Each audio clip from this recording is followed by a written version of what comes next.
had your coffee. So we're already a little. It's 10 minutes after 8:30, which is when I was supposed to start. I do want to let people try to file in, but I also want to get started. So for those who don't know me, I'm John Crum. I fight with MKDF when I can get the spoons, and I'm online as Pax Swordsman. If you've seen me on Facebook, I was complimented very greatly at Fectia as being told I am the good take haver. So I like that. And welcome to the speaking window. Thank you very much. So I talk about a lot of stuff that I am surprised people are interested in. To give you a little bit about myself as people file in so we can get through that. I've been in martial arts for 34 years. I started when I was 10, and in the discipline many of us did, Taekwondo. I was a police officer for 12 years. Boo hiss, we can talk about it later if you want. I've been fighting in HEMA for going on 11 years. Was there any other stuff? So my degree is in anthropology, sociology, and philosophy, mixed up into a jumble of wonderful humanities. And we can get rolling on the important stuff now. So the main thing for the ethics part of the talk, I'm going to be focusing largely on ethics of force, of how we fight, why we fight, and what good ethical comportment looks like in the context of our fighting. So ethics is defined as the moral principles that govern a person's behavior of the conducting of an activity, or the branch of knowledge that deals with moral principles. So it deals with right and wrong, but it also covers best practices. So ethics is about not just doing the right thing, but doing the best. So it does involve a lot of what we practice and what people say about making themselves better, or trying to improve the art. It's additionally, all of us, whether we've analyzed it or not, whether we're aware of it or not, we all have philosophy, we all have an ethos. We all have a code by which we live, whether we've codified it or not, whether we've really explored it or not. All of us have a philosophy that we exercise on the day-to-day. And it is important, especially as fighters, as people who swing 3-foot levers at each other, that we understand why we do what we do, and do take the time to understand why we're making the choices we make in how we exercise and practice our art. So ethics and morality are related, but they're not the same. The metaphor I tend to use is ethics is bone and morality is bone and ethics is muscle. Morality is the core assumptions that you have as you move through life. And it can change over time because you're using muscle, you're using analysis and practice when the rubber meets the road to move. And that's where the muscle comes in, that's where the ethics comes in. So again, going back to that thing of not having unanalyzed assumptions, and especially when we're fighting, because again, we're knocking each other in the head. We're using force on each other whenever we're practicing, and that means that it should involve. We need to have an active idea of ethics in that space. So to carry on with that, the conclusion there is fighting is always about ethics. It's always about the exercise of ethics. It is force being used to practice our morality and our ethos. And that it doesn't matter what kind of martial art you're practicing, it's going to be part of it. If you're doing forms and conditioning, if you're doing competitive fighting, if you're doing defensive tactics or combatives, the philosophy, the assumptions that are going into the art are going to be paramount, because it's going to be a part of how you structure the art. A competitive art looks different than a combatives art. and that's okay. Both are valid. And that's the big part of the conversation, especially this weekend, is how do we validate each other as martial artists no matter what we do? How do we speak a language to each other that, hey, you do it differently than me, and that's awesome. What can we learn from each other? Because this person over here only does one-person drills, but they are beautiful. So how can we incorporate that into what we take into the ring? Because what we're trying to do is historical. So how do we make that look like the one person doing the pretty sword flow? How do we get those incorporated? And the biggest thing in there, that is an inclusive philosophy and an inclusive ethos. Let's see here. One of the things that I like to bring up, and especially because we are martial artists, is speaking to anybody who's head of a club or builds curricula, it's important to know the intention of your curriculum. If you feel like what you want to teach is more of the combative side, that what you're trying to do is recreate the actual martial art, that means, hey, when you get struck, it means you are injured, you're bleeding, and you're avoiding it to the nth degree, because you know that in a combative art, when you receive a hit, that means you've been injured, and you need to incorporate that into your philosophy, into how you design, how you teach, versus a competitive mindset, the competitive philosophy, where, hey, you need to keep going after you're hit for different reasons, with different intensity, with different mindset. Because there's a gray area that I see happening where people want realistic arts, and it muddies the waters of how they build their curriculum, because there are differences that are important between combatives, self-defense, and competition. If you have a combative's mindset when you enter the ring, that's wrong. You should not be entering the ring with a combative's mindset, because a combative's mindset is survival. It's about using everything you've got to get out of that fight alive. And that usually means doing some very bad things to the other person.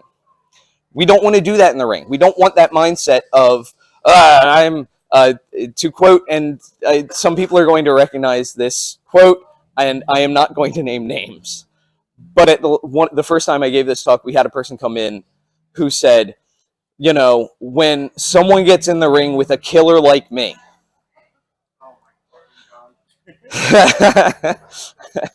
we got the 8-second delay, right? Yeah, I mean, that's the thing. It's if you enter the ring, and I'm going to get into some legal stuff where when you talk like that, you're actually leaving the law behind, and things that happen in the ring, then that's you're now assaulting somebody. You're committing a crime if you're entering the ring with no regard for your partner's safety, with no regard for whether or not injury occurs, with no sense of, honestly, with no sense of community, with no sense of belonging, with no sense of contributing to the art through your practice. And so to call out the intention of training combatives in self-defense, which is again, it's a valid way of pursuing HEMA, especially, I think, because I have had to use HEMA on the streets. Like I've had to use techniques and practices and conditioning that I got from HEMA in practice as a police officer, and it prevented injury. It prevented the need for me to escalate, because what I was able to do is use the training and conditioning to keep things at a level where they were in control. Things didn't spiral, and I was able to put a throttle on the force that was being used. And again, that goes all the way back to ethos. What are we doing and how are we practicing to exercise what we believe? One of the concepts I want to add real quick in terms of self-defense and combatives, because I do recommend that you talk to anybody in the club who's interested in learning self-defense and combatives. talk to them about what they want, how they want to get it out of it. They can get that out of HEMA, but they might need to go somewhere else, and that's okay, because it's like we're all part of a community. It's hard to survive as martial artists already. There's no reason we should be trying to take out of everybody's pockets. Get them where they need to be. There's no reason not to. But in terms of combatives, it's, when do you think it's appropriate to use force? What level of force do you think is appropriate? And there's a concept I call lines. What are your lines? And it's almost like lines of program, just if-then statements of, if this happens, then I know I can do this. And in a self-defense situation, doubt slows you down. Who here knows about the concept of the OODA loop? Oh, I love it. Yes, good. For those who don't know, OODA, O-O-D-A, observe, orient, decide, act. It was an Air Force concept put out for combat and conflict. And generally what it means is you see the thing, you orient towards the thing, you decide what you're going to do about the thing, and then you act. And the earlier you can catch, the earlier you can get to act and get to act before the other person can, the better off you are. In a self-defense and combative situation, that means you're making decisions and acting faster than they can observe and orient. And that's an important thing. And if you don't know your local laws for self-defense, if you don't know what your personal morality is, and you get dumped in that situation, all of a sudden you're having to observe and orient an internal world when there's an external danger. So having those assumptions already ingrained is incredibly important. Incredibly important. And especially when you talk about de-escalation or putting that throttle on force and controlling a situation without the need for physical force, using emotional force. Because force is not just that. Me speaking to you right now, when I started, I made sure, big, loud, take the space, because I want your attention. So because I want your attention, I act in a certain way. I exercise force to achieve a goal. Very, very easy. It's not rocket science, but it also is rocket science. Who knows about the dog who does calculus? So it's a story. Scientists studied. The scientist realized a dog. You throw a frisbee into the ocean. A dog will take the most efficient path to the frisbee every time. The dog. Now you can say the dog is doing calculus. The dog isn't doing calculus. Calculus expresses what the dog is doing. So the dog just has a set of assumptions and is running on its perceptions and the information it's getting from its environment and just acting in the most efficient way possible. Because dogs are wonderfully, joyfully simple. And we can get that too, but we need to know our lines. So to move to competition. So what is your goal in competition? What do you want to achieve in competition? Is it just the shiny medal? Cool. Then fight to rule sets. Practice to rule sets. Don't worry about force levels. Worry about getting seen doing your technique. There are things that we can coach and teach that will help people get where they need to be, no matter what. No matter what. If you're going to compete, with what force level are you comfortable? Different events have different force levels, which I think is good overall. I do think there have been events I've been to that need to be safer, and especially if they're going to allow the force levels that they allow. But overall, I think differing force levels are good. And then, what is the rule set? What's the intention of the rule set? What practices does the rule set encourage and discourage? Because the rule sets are always going to focus on particular practices they want to see. A rule set is what keeps us safe, because it's going to limit behaviors and encourage behaviors. So knowing the rule set, there are nightmares about taking advantage of the rule sets for excessive force and all kinds of things like that, which is why studying game design, talk to Sean Franklin, Christian Trosclair, if you want to do an event. They do great game design stuff. One of the best things I heard about game theory was Christian Trosclair talking to his daughter. Luckily, he shared this on social media, and I was able to pick up this gem. She came up to him and, what are you doing, Daddy? I'm studying game design. What's game design? It's the study of how humans behave under a rule set. That is like such a brilliant reduction of what game design is. And just like off the cuff, and he was like, I can't believe I just did that. Like, yes, you've been doing it for years, so that makes sense. And then talking about, again, I talk about defensive tactics and combatives and things like that a lot because I know there are a lot of people who either are interested in it or feel like it's necessary. And I do think it's important to learn some sort of self-defense personally, because I feel you should have the skills and equipment you need to protect yourself. And part of that is also, what are your assumptions? So do you have, I know there are a lot of people who prefer pacifism. And overall, I think most people are pacifist, but they have, every good pacifist I've met who states they're pacifist has a line. And when you cross that line, they are willing to compromise that pacifism because they recognize there's a greater ethical cause that needs to be met. I would overall say that I am pacifist. I practice martial arts and I've been a police officer. How does that work? It works because I incorporate it into my philosophy. I put it as part of my assumptions that peace is the way forward, that's the goal. That the goal is to not use force, physical force, to achieve things, to raise things to emotional and cognitive awareness, rather than using physical awareness to get through things.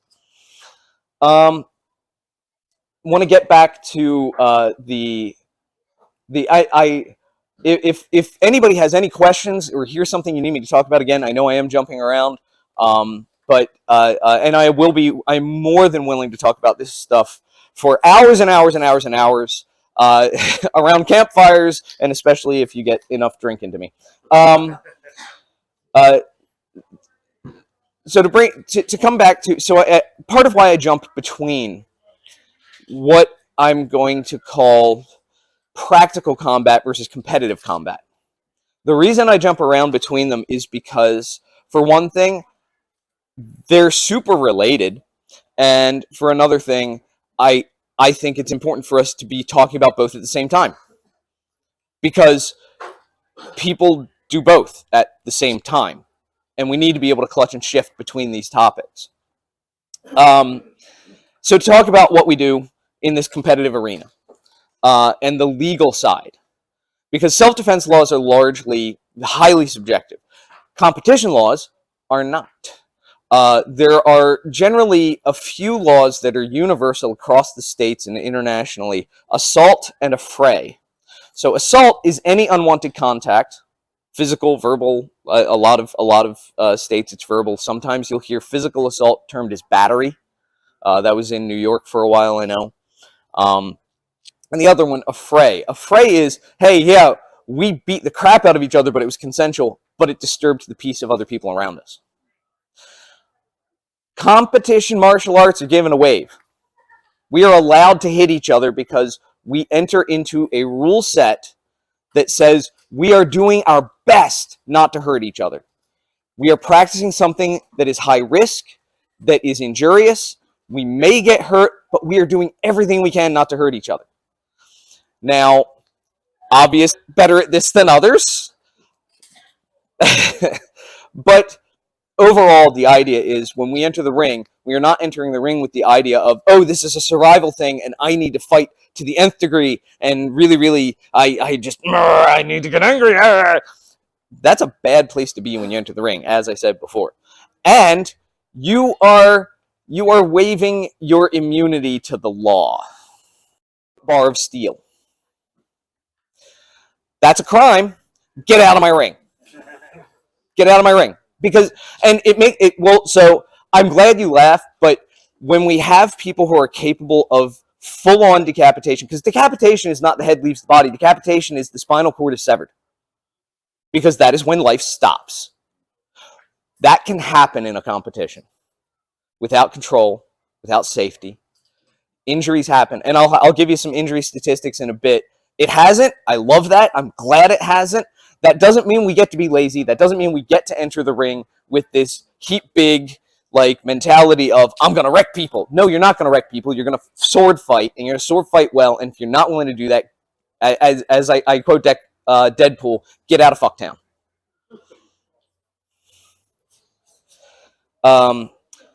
And with that, let's talk about consent and safety in fighting, in practicing fighting.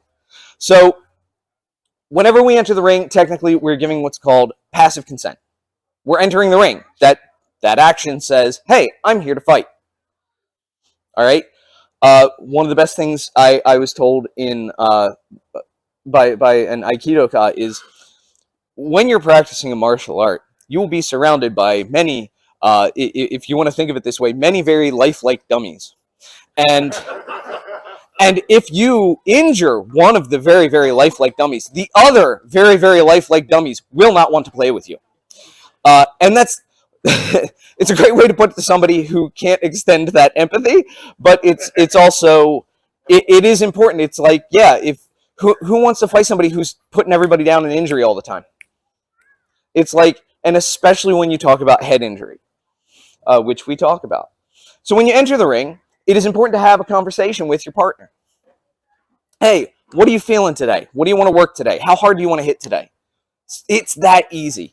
It's that easy. And especially there are a lot of us who like getting hit hard. It's part of what we do this for. We're a little masochistic. I mean, that's part of why we're here. And that's we were having a chat yesterday about the overlap of the kink community, the Ren Fair community, the HEMA community is basically a stack of pancakes. And I answered, yeah, there's some outliers and whatnot, and that's a great thing. The Venn diagram is a stack of pancakes. They're the outliers, but we're all covered in maple syrup.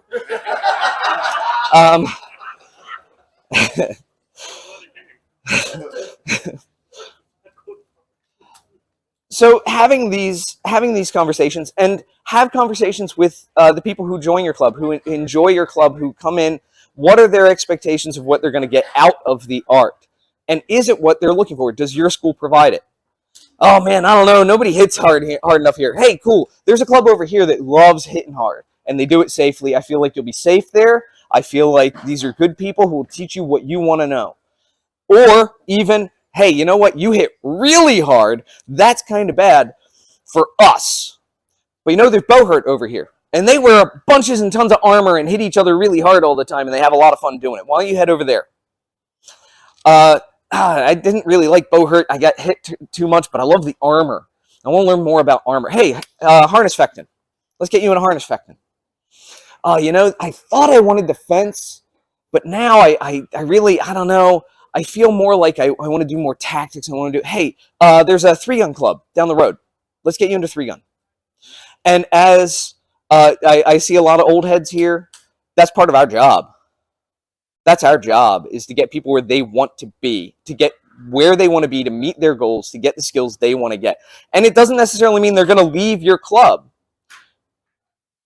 And especially when you talk about, who's seen Miracle on 34th Street? Is that what it is? Miracle on 34th Street? Where he's sending the Santa, who's not a mall Santa. No spoilers. It's not a mall Santa. Is sending people to stores other than the one he's working at. And people are like, you know, it's great. It's great. Your Santa sent me to this store where he knows that stuff is. I'm going to be shopping at your store forevermore, whenever I get the chance. Because when you give people what they want and what they need, they're going to help you get what you want and what you need. So to again, to go back to the idea of consent in the conversation, I really, it's, I like that you laugh about the kink pancake analogy, but really we can learn a lot from the kink community, and especially when it comes to consent.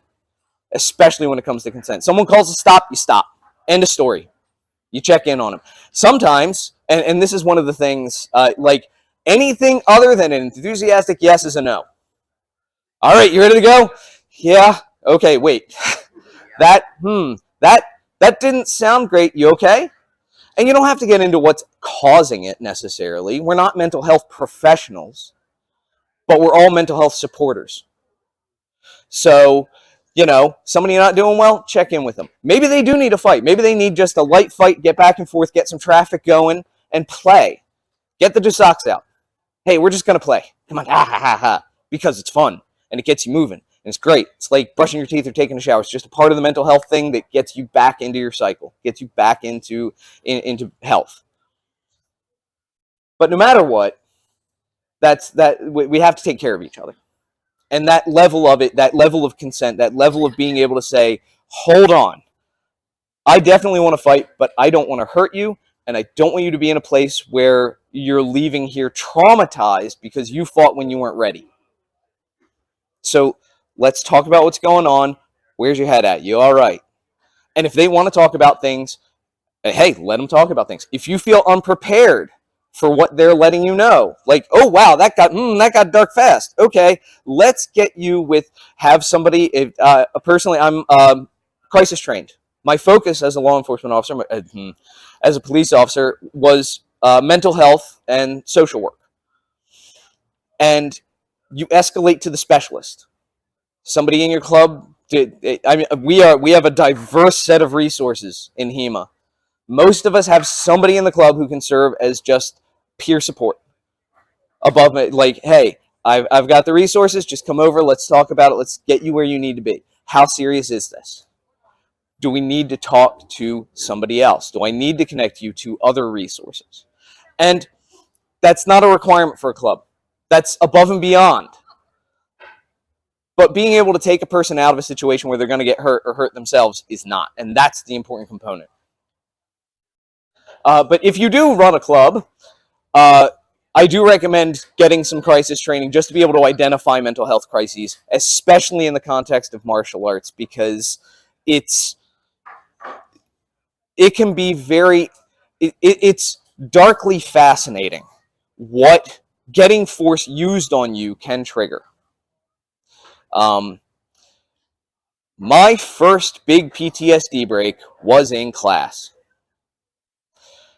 Who here knows Stuart Lacey? Man's a damn saint. I was sparring and I did not communicate my needs because I hadn't identified them. I was like, okay, we're going to fight, and this is how it's going to run. I had assumptions about how things were going to run. My partner had some different assumptions. And it wasn't serious, it wasn't injurious, but it started wearing on me. And getting hit pushes it into your body and pushes it further into your body. And so hit after hit, all of a sudden, I found myself screaming at him. I couldn't control it. I could not throttle myself down. I could not stop yelling. And I knew if I moved with this lethal weapon in my hand, if I moved against him, he's dead. I don't know that for sure, but that's where my head's at. I was done and I knew it. So I stopped and I tried to walk away. And Stuart, to his credit, came up to me, hey, what's going on? Are you all right? I am not all right. And I need to go home. Other fighter tried to re-engage. Stuart got between us. That's what I'm talking about. He's not a mental health professional, but he knows his shit. He knows what he was looking at, and he intervened. That's all it took. Gave me the space I needed. I ended up taking a 3-month break from policing to try to get myself dialed back in. And I was not the same after that, and that's okay. Who knows Kinseki? Kinseki is a Japanese art. When a piece of pottery shatters, one of the things that they'll do if they have the resources is they'll weld it back together with gold. And I highly recommend looking it up. It is a thing of it's yes, hello. How are you doing? Yes, that's right. Also, before I forget, I do know that I'm joining the mass melee, like schedule-wise. So do keep an eye on the schedule if you're going to do the mass melee. Make sure that you get registered. Make sure that you're on top of that. We can talk about things later if you're curious. I am, as I said, like it actually doesn't take any drinking to get me talking about these things. I will talk about them all day.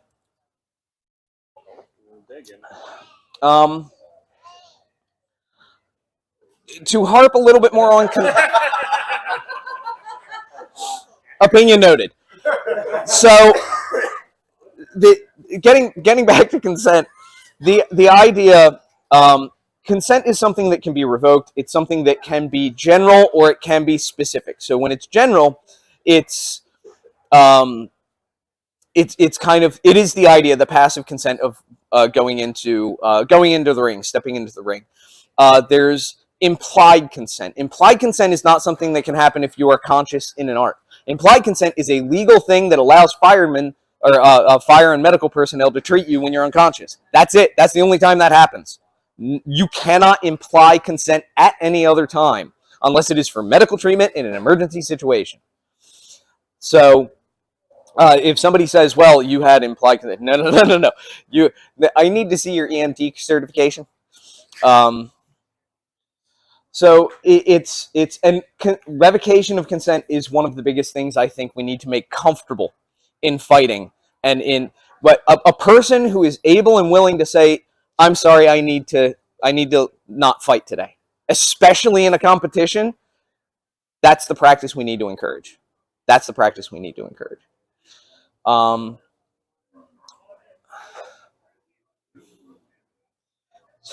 Sorry, I'm just missing a thing, and I'm trying to remember where it is. Oh, there it is. Found it in my head. So that brings me around to one of the cultural things that we need to get into, I think, in HEMA, that is actually, I liked hearing at the dinner last night, and I think all of us need to get into, and that is thanking and celebrating and glorifying all of the support that lets competitions happen. Because the judging is hard. And yeah, they're going to make mistakes. It's going to be hard. Part of competition is the luck of getting seen when you hit somebody. And that's one of the things that you need to recognize when you practice competition, is part of it is the luck of getting seen.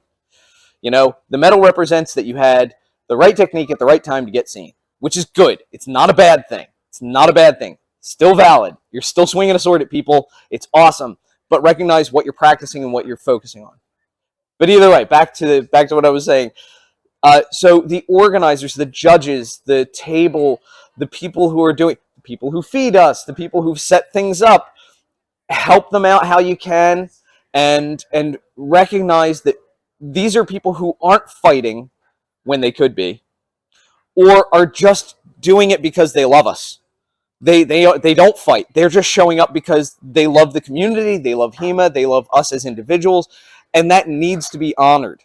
That needs to be honored. So, you know, it's why we have certain rules like, hey, you get angry at a judge and you start throwing stuff around. No, you're, well, heavens.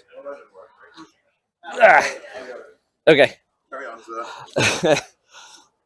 So yeah, it's always a matter of thanks. It's always a matter. Yeah, they're gonna miss stuff, but in terms of the judging and whatnot, but they're making a sacrifice and expressing their love for the community and love for us by doing that. So that is an important thing I think I wanted to call out before moving on to injuries. Here's where the science comes in, at least the hard science. So one of the things I put forward, first of all, if you hurt somebody, apologize. If somebody says, hang on, I need to recover. Oh my God, I'm sorry. Are you okay? It's that easy. It's not difficult at all. And the other thing is, I advertise, fight like an old man. You don't. Right, exactly. For some of us, it's very natural. But no, it's you don't need to be swinging for the fences. You don't need to use the depth and breadth of your agility and strength all the time, and especially, like, none of us are getting paid for this. None of us are getting paid for this, and you're doing that. You're going to increase the risk of injury for yourself and others. And there's a difference between stretching your boundaries in conditioning and exercise and pushing yourself in the ring. There's very different practices. And anybody do any kind of physical training, like personal trainers or any of that style of thing? Yeah, exactly. So it's when you're competing, obviously you're going to be ramped up and blah, blah, blah, blah, and that's one of the things we need to keep an eye on. And that goes into part of that supporting thing of coaches. Like, have a coach who can ramp you down. But in the vein of fighting like an old man, be easy, be technical.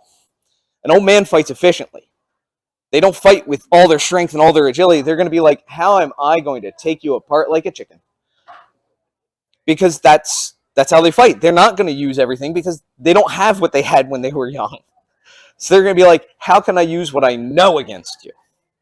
And that's where the art is anyway. But yes, that's the other side of fighting like an old man and trying to be ramped down is have a coach. Always have a coach.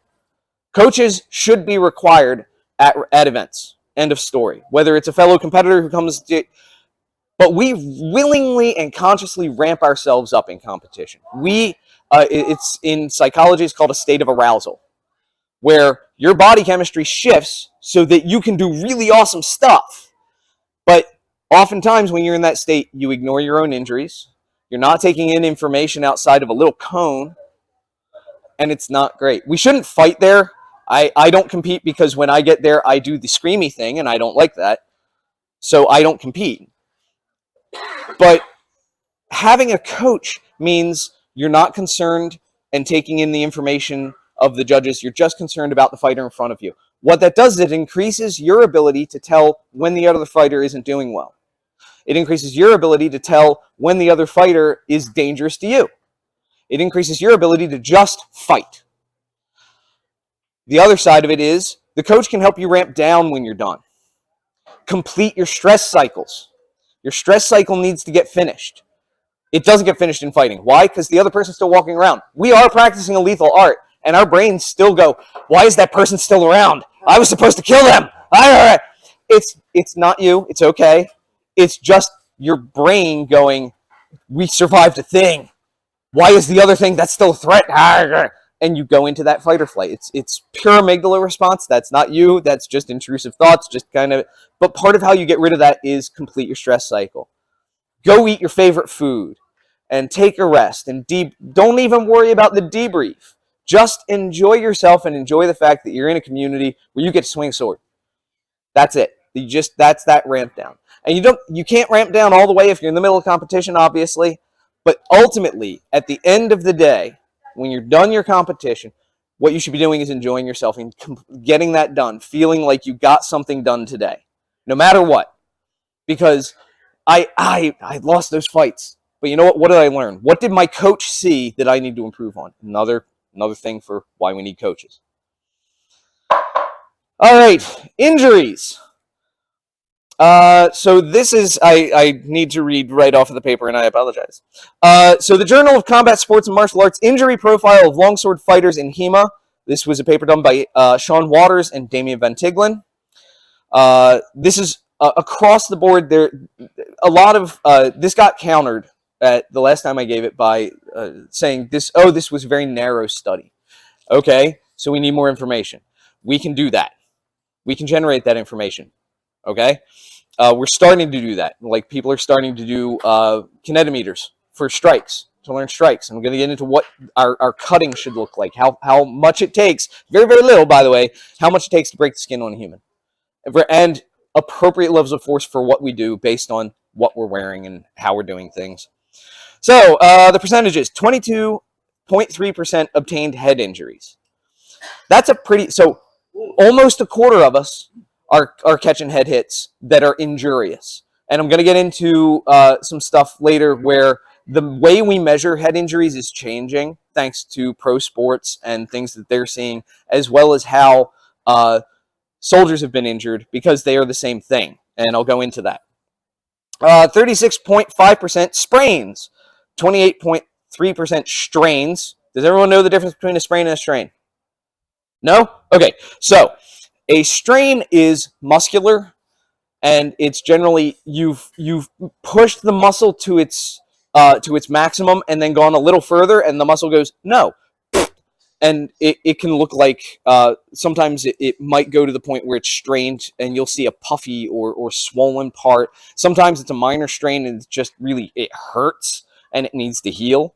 But either way, that's a strain. A sprain is ligament.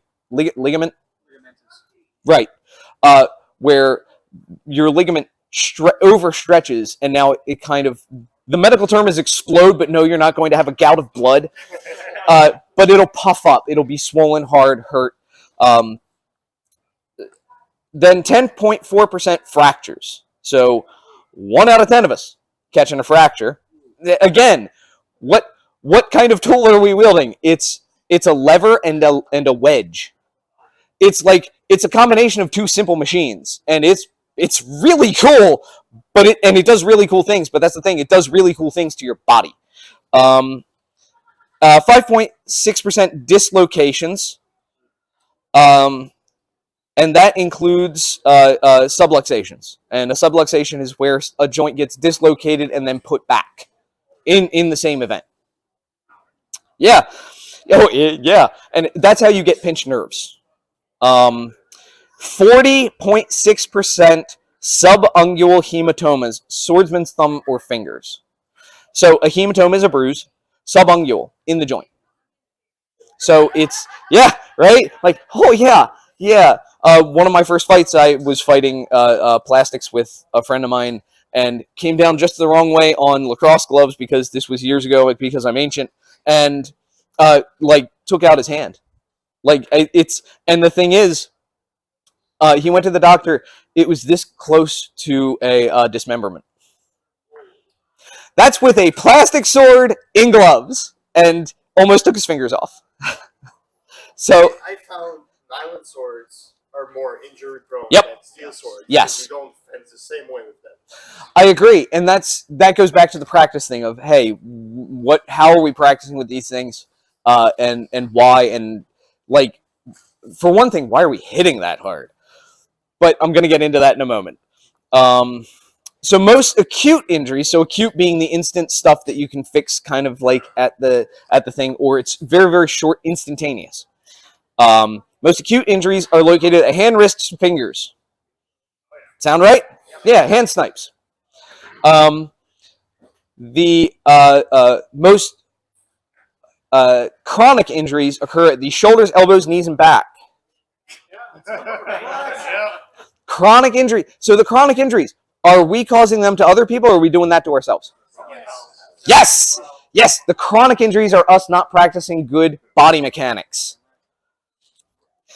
Total amount of upper body injuries and lower body injuries were significantly different as we're fighting intensity with minimal and full equipment. We're going to get into that. Conclusions. The most prevalent issues on protective equipment were at the heavy-duty gloves and the fencing mask. Conclusions. HEMA has a specific injury profile other than other martial arts. Some of the current used protective equipment is lacking in safety. Frequencies of injuries can be reduced by proper mask fitting, and more mobile hand protection is necessary.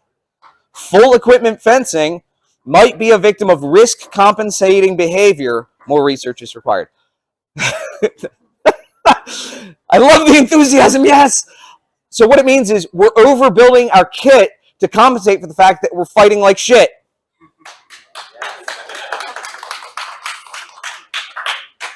In practice, what this means is gear down. Gear down, fight with steel, be careful with each other. That's how we get better. Yes, increased technical ability. In that vein, I want to say, can we look at sport fencing for tactics? It didn't come from nowhere.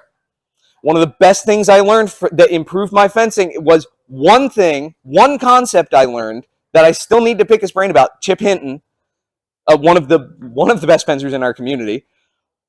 He's an Olympic fencer, teaches Olympic fencing, all three weapons, along with longsword and small sword. He sells small swords, and he looks like D'Artagnan from BBC's The Musketeers.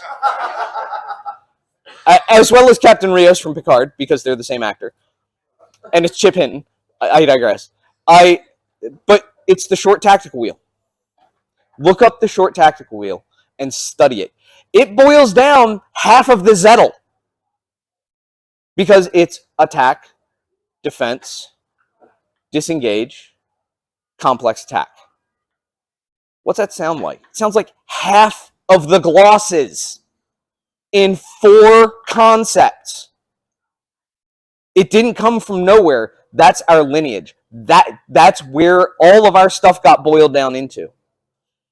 So it doesn't mean that we have to all go fight foil and all go fight epic, but it means they have something to teach us. So we need to pay attention. All right, so how much force is necessary to cut? Now we get into some really weird stuff. Okay, 7th International Conference on Structural Analysis of Advanced Materials, Book of Abstracts, Volume 7, 2017, Modeling the Behavior of Human Body Tissues on Penetration. How many newtons? So newtons is a measure of force. How many newtons does our gear generally protect against? Keep that number in mind. To puncture human skin takes 6 newtons. Do we need to be swinging this hard? Subcutaneous fat tissue takes 2 newtons. Once you're through the skin, it gets a lot easier to cut through other stuff. Muscle tissue, 4.4 newtons. Fractions of the force we are protecting ourselves against. That overgearing thing. So one of the things that I want to point out is if you look at Kali, at Japanese sword arts, at Chinese sword arts that talk about sharp blades, they are not, ha! I posted a video the other day that was...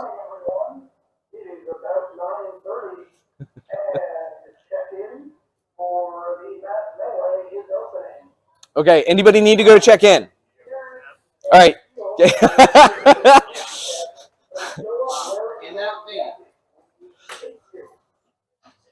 So, all right, yes. Go, fight, have fun. You don't mind when he's done, just simply push the big red button and then this button right here that shuts it down. Leave it there. All right. All right.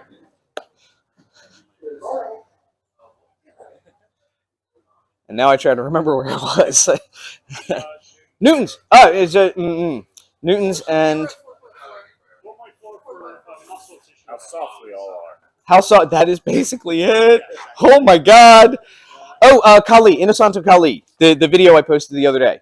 So I shared this video, and actually, Jeff, you remember the Innocento Kali? It was just this, and this is how fast they're moving. This is how hard they're moving because once you get the blade on, you pull. Once you get the blade on, you push. Once you get the point on, you push. It's very easy up until then. It's just this. It's get out of the way. And this is right where they are, which that footwork thing right there. So this is just how fast they're moving, and this is how hard they're hitting. And can we do that with longsword? And they're fighting no gear. No gear. Because it's a tool. And if we're going to use the tool the way it's intended, it's meant, honestly, the art is, I remember talking, I think it was Ben Jaroshal, where when you're talking about pugilism and wrestling, it corresponds to the hew and the thrust, or the hew and the bind. When you're hewing or punching, it's anybody's game. It's about the setup. It's about millions of little things. Once you get into grappling and you get into the bind, that's where the skill comes in, because that's where you need to start reading and maneuvering in this more Fühlen, German concept, Fühlen way. It's no longer the bigger person is going to just swing, and now it's like, okay, where can I go from here? Because now I have contact and control over this space. A lot more to calculate. So who knows why space travel is so dangerous? You're calculating a lot of bodies, and there's a lot of stuff in space. Amazingly enough, there is a lot of stuff in space that you can run into. So when you've got 2 things in space, 2 swords that are just swinging, there's a lot more to calculate than we've met, and now we can read where we are. Next study, National Bureau of Standards, resistance of human skin to puncture and laceration. This was a study done in the 80s when there was a big push for child safety, for toys and things like that. Their conclusion, it appears at this time that any toy having exposed, unfinished, sheared sheet steel edges could cut a child's skin under easily obtainable impact conditions. Context, pig skin was used in testing. So it was tearing through the pig skin. It was not a thing that was purpose-built to cut. It's just a raw edge. And a toddler's strength was enough to break it. We don't need to hit that hard.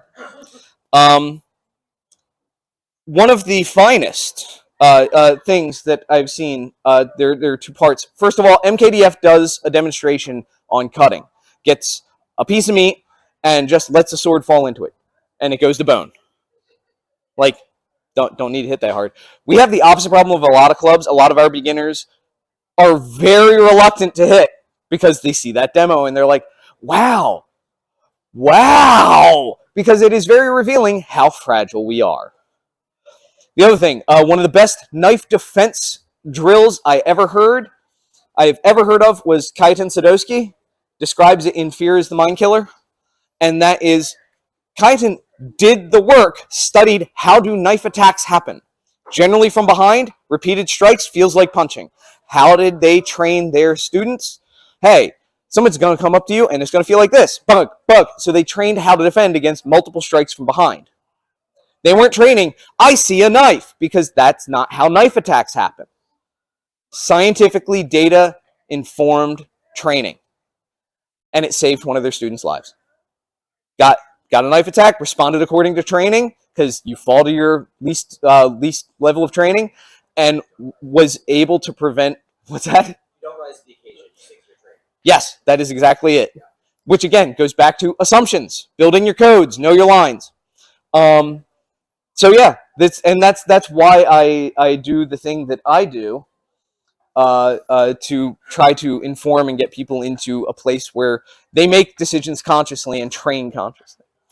So in conclusion, with all that safety stuff, dial in and prioritize safety. I'm going to tell you a horror story. Everybody ready? Yeah. All right, cool. Got some horror fans. I almost killed a person. Got dark fast, didn't it? As a police officer, it was another police officer. It was during training.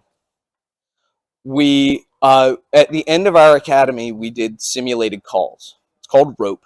And you have other officers come in and do role playing. And it's not D20 and roll damage. It's like role playing, like kink community role playing kind of stuff, except they don't know what they're consenting to. And this is the importance of consensual training. This is the importance of informed training and informed consent. We didn't know what we were getting into. I was selected because I was small, and 3 of the biggest guys I've ever seen come up to me, pick me up, set me down, and empty my belt.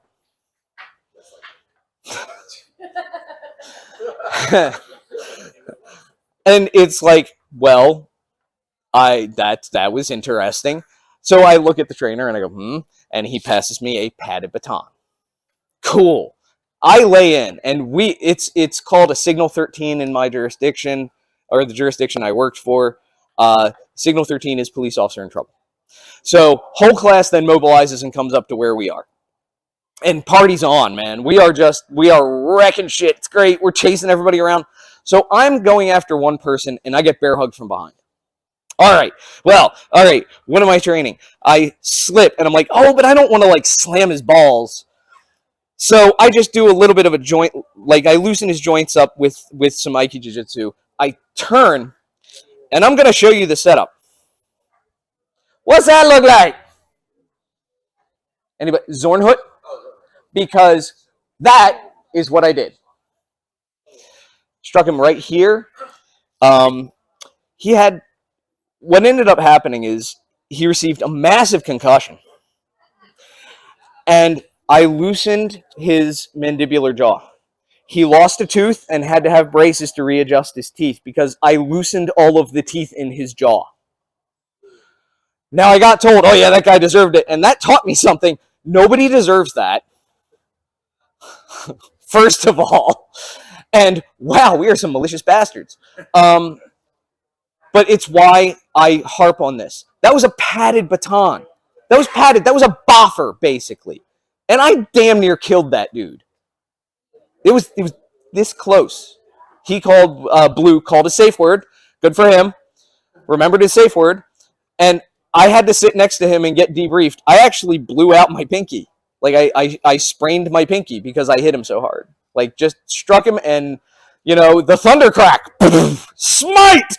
and that was it was bad. And the guy, absolutely, he was an asshole, but nobody deserves it, right? Doesn't matter.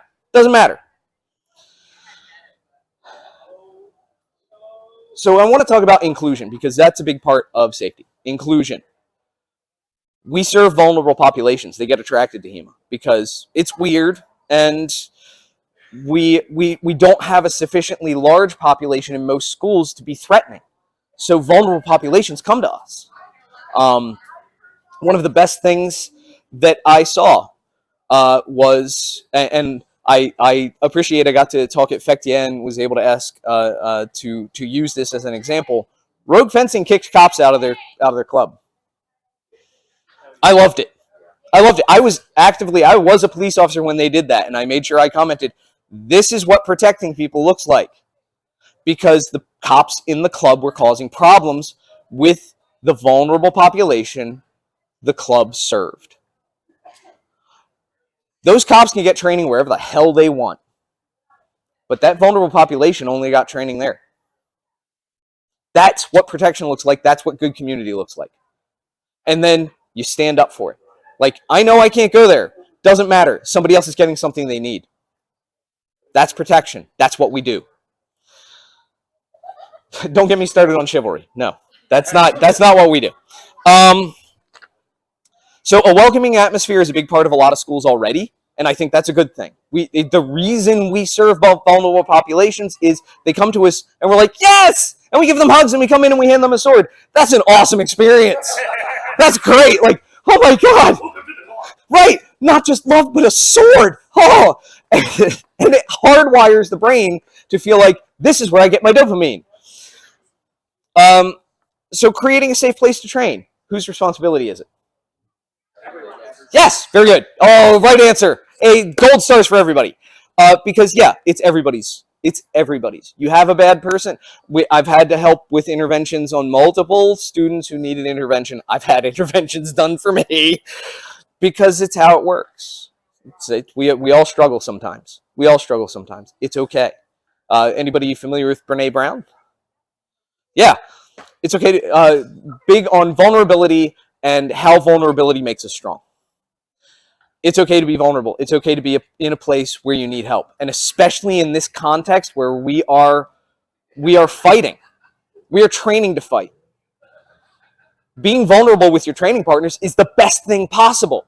You're in a safe place then. You can be vulnerable. You can have a bad day. You can ask for help. And we need to keep that up, because I get the positive attitude here. Half the time I feel like this talk is preaching to the choir. That's not a bad thing, but I do wish I got more challenged sometimes. So I want to talk about mental health considerations, because as part of having multiple diagnoses, thanks to various traumas, having a safe place from a mental health standpoint was very important to me. Things to consider specifically for us. Anxiety. A person gets triggered with anxiety in the middle of a fight. That can look like a lot of things. Panic attacks are no joke. Knowing how to ground a person in a panic attack is really, it's not difficult. You can look it up online. Generally, it has to do with grounding them in their bodies, getting them to be in their environment. Find 5 things that are this color. Smell 5 things. Get them into the sensations of their body. PTSD. Hi. Right? PTSD has weird triggers. You don't know when it's going to come out necessarily. It's taken me years of therapy to realize, yeah, I could get triggered at any time. I generally don't anymore because I'm dealing with my stuff. But if somebody gets triggered and they're acting a little weird, okay, what's going on here? Ask more questions. Don't have conclusions. Ask what's going on. Give them what they need. Generally, space. Space is good, especially when they've got 3 feet of steel in their hand. Autism. A lot of us are already neurospicy, but knowing how to communicate with an autistic individual, a person with autism, is important. Again, having a background in mental health, I did have to deal with people with autism regularly on my post. I had an assisted living facility on my post that helped adults with disabilities. And so multiple times I had to help them with negotiations and getting people out to get where they needed to be. some interesting stories. One really like kind of humble brag funny story, and I can tell those later if you're interested. TBI, traumatic brain injury. Regularly, we are doing this to ourselves. Regularly. It's part of our practice. And there is a little bit, your brain actually does give you a jolt of happy chemicals when you survive head trauma. It's a high. You've survived something. Your brain rewards you.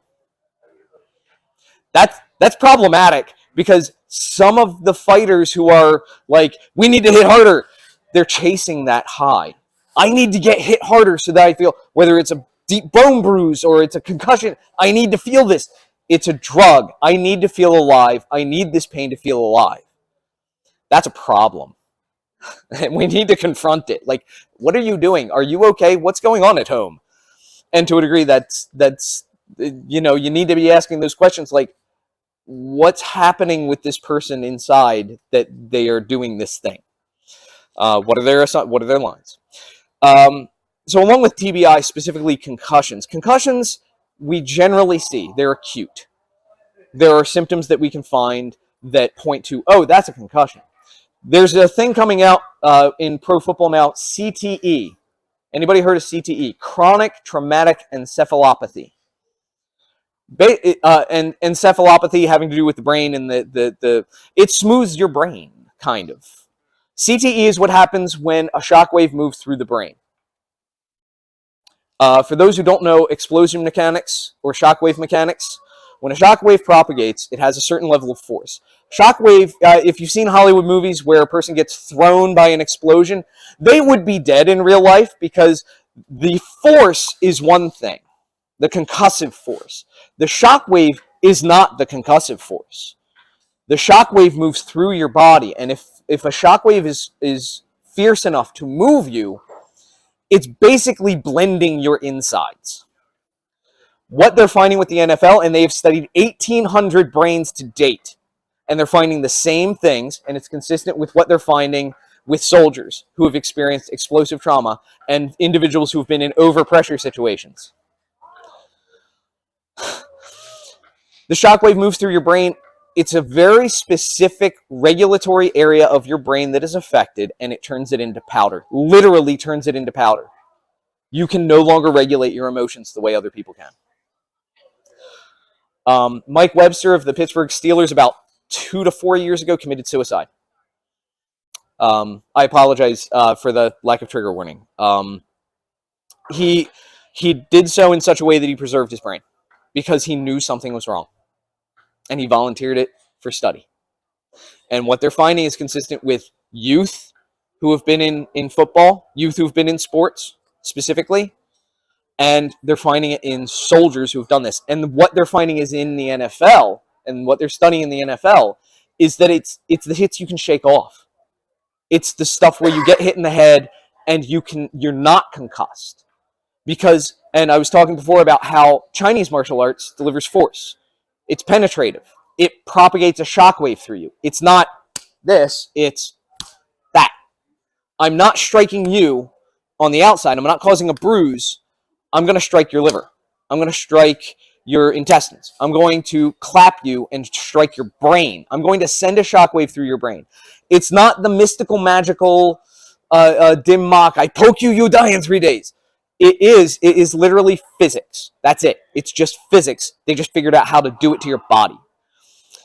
This is really important for us because this is not going to show up when the injury occurs. It's going to show up 10, 15, 20 years from now. A lot of us already have it.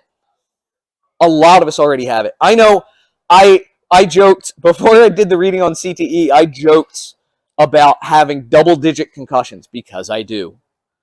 I know one person who says, oh, I've had hundreds of concussions. And it's like, yeah, I probably do too. I'm only thinking of my major concussions.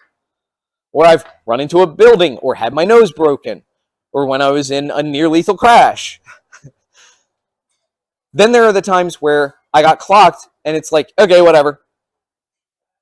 And I look at my mental health now and I'm like, oh, I done screwed up. I done screwed up. Because I did. I basically collected concussions. And a lot of us, that's kind of been our hobby, whether it's kickboxing, grappling, or fencing, or whatever. we've kind of collected concussions as a hobby. And we need to keep an eye on ourselves and each other, because it's not us who's having these intrusive thoughts. It's our betraying brain meats. And that is one of the things that keeps me going when I'm in my darkest places is this is not me. This is weather. This is really bad weather. I'm on my ship. I've got my hands on my wheel. I'm just weathering the storm. And that's why it's important to have a good crew. So get your good crew. So that has to do with, I think that's everything that I've got to say. So in conclusion, all uses of force are practices of our ethos, so we should be aware of our ethos.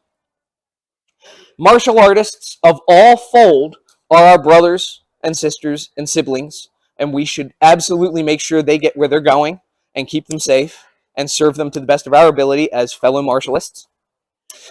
And that requires a level of communication and mediation that we all need to take on as part of a community. And if we do take on instructorship or leadership roles, we should take on the training and responsibility that is commensurate with that to be able to get people where they need to be. Whether it's they need help, or they just need to be in another place for training, or they need more training from us. The idea of my art, which I didn't touch on earlier, but there's a lot of this ruining my art. No, the only person who can ruin your art is you. The only person who can ruin your art is you. And finally, creating a place where practice is safe is a responsibility for all members of a community. Doesn't matter what the practice is. Doesn't matter who the people are. If it's a shared interest, it's everyone's responsibility to make that a safe place for everyone so that we can all enjoy all of our hobbies. So thank you very much. I appreciate thank you. Thank you. I'll be around if you want to talk about other stuff or hear stories or whatever. Yes? I just wanted to make a general comment. I super appreciate, especially the things that you're saying about like looking out for each other's training culture. Mm-hmm. Like, you know, in a club context, especially, like, it's really important to look out for people who might have something to prove. Yes. And I say this as somebody who, for a long time, was the only female member of my club, who was very enthusiastically welcomed into my club. Yeah. But, you know, there was also like a real attitude of like, we are going to be badasses, and you know, yeah. I feel like I can't be the person that steps up and says, wow, this isn't safe. Somebody else has to do that before me. Yes. Okay. Because if it's me, I'm the person that's ruining everyone's fun. And people have different reasons for not wanting to be that person. Yeah. You know, whether they're like a gigantic badass that's like, I have to be very tough, or whether they're like, you know, some, you know, only blank member of the club that feels like they have to be, you know, part of the crew. Yeah. And like, I say this also as a volunteer firefighter in my community. I have to watch myself for not wanting to be the one that's like, I'm going to do the dumb thing. Like, I want everyone's respect. Yes. And I did Yes. that. I like wanted everyone's respect in my way into a concussion in one of my first tournaments, and then fought the rest of the day, which was a dumb shit idea. Yeah. Well, and that's part of the thing of validating how everybody practices, because the people who like to hit hard and or who if we can get to the point where they do feel like what they do is valid, they don't have anything to prove anymore, and what they do is simply a practice. It's a way of practicing, and that incorporation and inclusion are always the way forward, always, because they're going to be a part of our culture no matter what.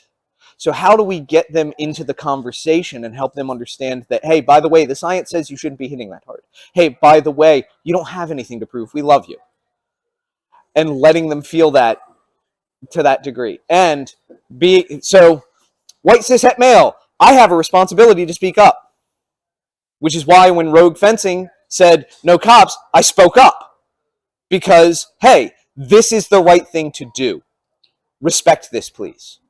Or you deal with me. And we train with 3 feet of steel, and it's great, but I am very determined. And I already have head trauma. So, but in serious, like, there doesn't have to be threat of force to stand up.